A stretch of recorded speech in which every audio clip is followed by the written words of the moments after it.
Naresh, Jeet, Chetan, and Sujit. These four were inseparable friends. They had set up camp by the riverbank, planning to spend a few days soaking in the fresh and pure atmosphere. One particular night, they kindled a campfire and gathered around it, with their tents pitched close by. The group was in high spirits. Jeet, "Come on, Chetan, start singing and bring some life to the atmosphere." Chetan, "All right, I'll begin right away."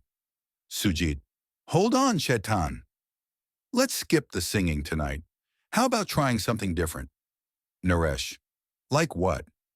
Sujit, "It's nighttime and we're surrounded by wilderness. What if we share the most terrifying experiences we've never dared to tell anyone before?"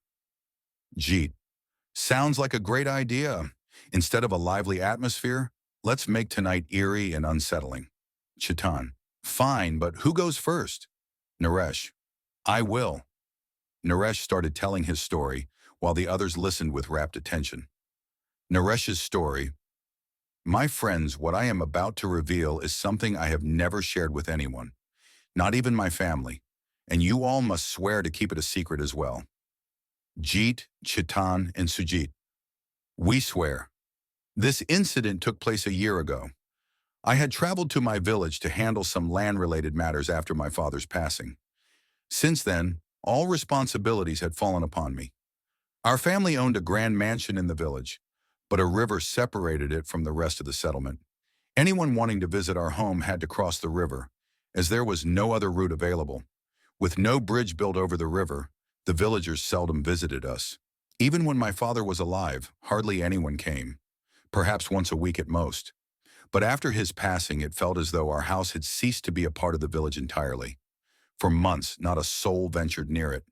The only other person living in the house was my father's devoted servant, Dadu, who stayed behind to look after the property. After years away, I finally returned to the village and found the house still in a decent state. I chose to stay in my father's old room, which had a clear view of the river. Dadu was unusually quiet. At first, I assumed he was mourning my father's death, but later I realized that this was simply how he always was, reserved and silent. One night, while I was engrossed in a book inside my room, Dadu appeared at the door and stood there wordlessly. I asked, "What is it? Do you need something?" Without lifting his gaze, he calmly responded, "I am going to bed. Do you require anything before I do?" I replied, "No, you can go rest." Without another word, he bowed his head slightly and left. Something about his demeanor irked me. It almost felt insulting, but I chose to ignore it and resume reading. That's when my gaze drifted toward the window, out toward the river. And what I saw sent a strange chill down my spine. A man was seated in a boat, rowing toward our house. Initially, I thought it might be someone paying a visit. But when the boat reached the shore, no one came to knock on the door. I waited, but after a long time, there was still no sound. Assuming I had imagined things, I eventually drifted off to sleep. However, the following night, I saw the same man once again. His clothes were identical, a vest and pants. Jeet, did you get a look at his face? Naresh, no, the darkness made it impossible. But this time, he halted his boat right in the middle of the river, standing motionless as if he were staring directly at me. I rushed outside toward the river. As I stepped out, I noticed Dadu standing nearby, yet he said nothing about my sudden movements. When I reached the riverbank and looked around, what I saw made my blood run cold. The boat was still floating on the water, but there was no one inside. The surface of the water was eerily still. It was impossible for anyone to leave the boat and vanish that quickly. The river was too wide, and even if someone had jumped out, they wouldn't have disappeared so mysteriously. Baffled and uneasy, I returned to the house. Inside, I found Dadu still standing in the same spot. Frustrated, I stormed up to him and snapped off, "Stop lowering your head every time you see me. You're older than me, so behave accordingly."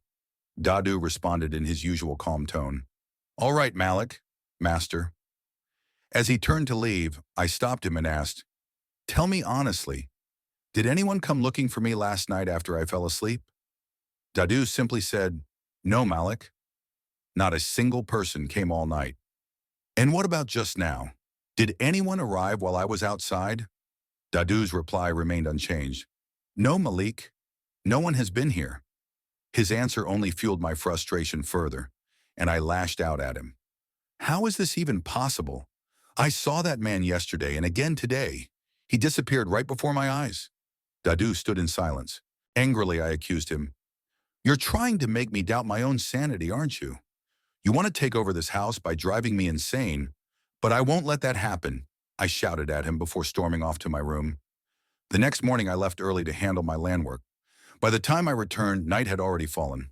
Dadu had prepared dinner and was outside breaking firewood. Exhausted from the day, I sat down, pulled out an old bottle of liquor that had belonged to my father, and started drinking. The heat of the night, combined with the constant sound of firewood cracking, irritated me. I removed my shirt and downed an entire bottle. Just then, I glanced out the window, and there he was again, the same man. This time, he stood still in the middle of the river, holding a sack in his hands. Then he tossed the sack into the water. The most unsettling part, not a single sound came from the water. I rushed downstairs, but I was too intoxicated. Stumbling toward Dadu, I was about to speak when suddenly a shadowy figure dashed past me toward the door, and right behind him, the same man now wielding an axe. The shadow tripped and fell, and the man struck him violently. A streak of blood splattered onto the wall.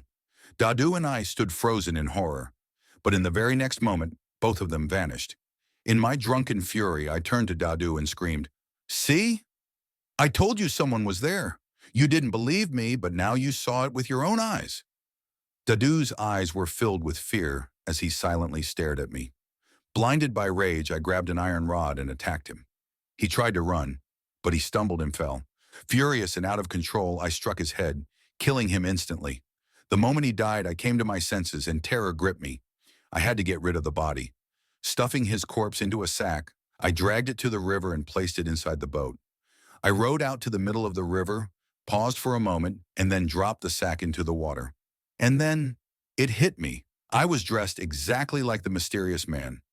Terrified, I turned toward the house, and through the window of my room, I saw someone watching me. I had become the man in the river.